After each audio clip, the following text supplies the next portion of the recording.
All right, boys and girls, I'm going to continue reading our story, which is The Magic Tree House #2, written by Mary Pope Osborne. It's called The Night at Dawn.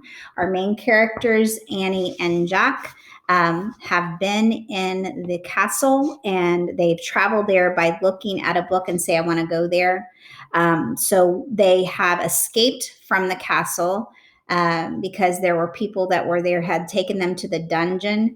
And so now they are trying to get out of the castle. They've gone through the precipice, which would have been a hole. I do actually want to look that up and make sure I know exactly what that means. But they've fallen into Jack has fallen into the moat because we heard a splash. And so I'm assuming I'm making the prediction that he is in the moat. I am a little concerned about that because he had in his notebook, could there be crocodiles in the moat? Now, could there be other water around the castle? There could. So, but I'm predicting he is in the moat. So I'm wondering what's going to happen with Annie. I predict she does get down. So let's see if my predictions are right. So the chapter is chapter 8, and it's called The Night. Water filled Jack's nose and covered his head. His glasses fell off. He grabbed them just in time. He coughed and flailed his arms. When you flail it, it's like you're like making them go all over the place. Jack, Annie was calling from above. I'm in the moat, said Jack, gasping for air. He tried to tread water, that's like kind of like dog paddling, and put his glasses back on.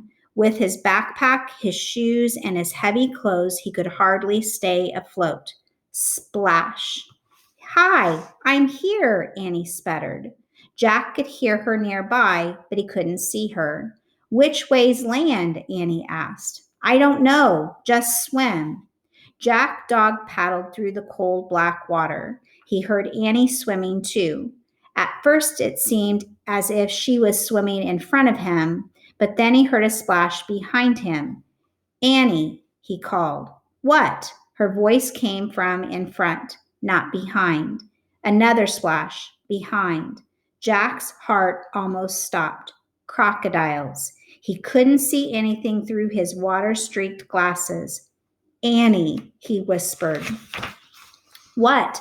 Swim faster. But I'm here. I'm over here near the edge, she whispered. Jack swam through the dark toward her voice. He imagined a crocodile slithering after him. Another splash not far away. Jack's hand touched a wet, live thing. Ah! He cried. It's me. Take my hand, said Annie. Jack grabbed her hand. She pulled him to the edge of the moat. They crawled over an embankment onto the wet grass. Safe. Another splash from the moat water. Oh, man, Jack said. He was shivering all over. His teeth were chattering. He shook the water off his glasses and put them back on. It was so misty he couldn't see the castle. He couldn't even see the moat, much less a crocodile. We made it, said Annie. Her teeth were chattering too. I know, said Jack, but where are we? He peered or looked at the foggy darkness. Where was the drawbridge, the windmill, the hawk house, the grove of trees? That just means a whole bunch of trees. The tree house. Everything had been swallowed up by the thick, soupy darkness. Jack reached into his wet backpack and pulled out the flashlight. He pushed the switch. No more light. They were trapped, not in a dungeon, but in the still, cold darkness. Nay! A horse's whinny. Just then the clouds parted. A full moon was shining in the sky. A pool of light spread through the mist. Then Jack and Annie saw him just a few feet away. The knight. He sat on the black horse. His armor shone in the moonlight.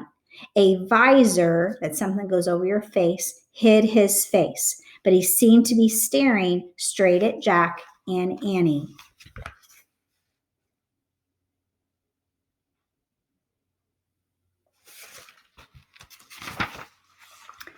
Chapter 9, Under the Moon. Jack froze. It's him, Annie whispered. The knight held out his gloved hand. Come on, Jack, Annie said.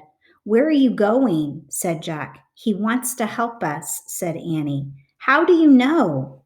I can just tell, said Annie. Annie stepped toward the horse. The knight dismounted. That means he got off the horse. The knight picked Annie up and put her on the back of his horse. Come on, Jack, she called. Jack moved slowly toward the knight. It was like a dream. The knight picked him up too. He placed Jack on the horse behind Annie. The knight got on behind them. He slapped the reins. The black horse cantered beside the moonlit water of the moat. That just means how he's walking. Jack rocked back and forth in the saddle. The wind blew his hair. He felt very brave and very powerful. He felt as if he could ride forever on this horse with this mysterious knight, over the ocean, over the world, over the moon. A hawk shrieked in the darkness. There's the treehouse, said Annie. She pointed toward a grove of trees. The knight steered the horse toward the trees. See, there it is, Annie said, pointing to the ladder. The knight brought his horse to a stop. He dismounted and helped Annie down. Thank you, sir, she said, and she bowed. Then Jack, thank you, he said, and he bowed also. The knight got back on his horse. He raised his gloved hand. Then he slapped the reins and rode off through the mist. Annie started up the tall ladder, and Jack followed. They climbed into the dark treehouse and looked out the window. The knight was riding toward the outer wall. They saw him go through the outer gate. Clouds started to cover the moon again. So this is them riding on the horse with the knight. Okay. For a brief, that means a little bit of a moment, Jack thought he saw the knight's armor gleaming on the top of a hill beyond the castle. The clouds covered the moon completely, and a black mist swallowed the land. He's gone, whispered Annie. Jack shivered in his wet clothes as he kept staring at the blackness. I'm cold, said Annie. Where's the Pennsylvania book? Jack heard Annie fumble in the darkness. He kept looking out the window. I think this is it, said Annie. I feel a silk bookmark. Jack was only listening. He was hoping to see the knight's armor gleam again in the distance. Okay, I'm going to use this, said Annie, because I think it's the right one. That worries me. Does it worry you? Because if you say this is where I want to go, that's where it's going to take you. I don't think I would just guess. I would make sure, wouldn't you? Oh, here goes. Okay, I'm pointing. I'm going to wish. I wish we could go to Frog Creek. Jack heard the wind begin to blow, softly at first. I hope I pointed to the right picture in the right book, said Annie. What? Jack looked back at her. Right picture? Right book? The treehouse began to rock. The wind got louder and louder. I hope it wasn't the dinosaur book, said Annie. Stop! Jack shouted at the treehouse. Too late. The treehouse started to spin. It was spinning and spinning. The wind was screaming. Then suddenly, there was silence.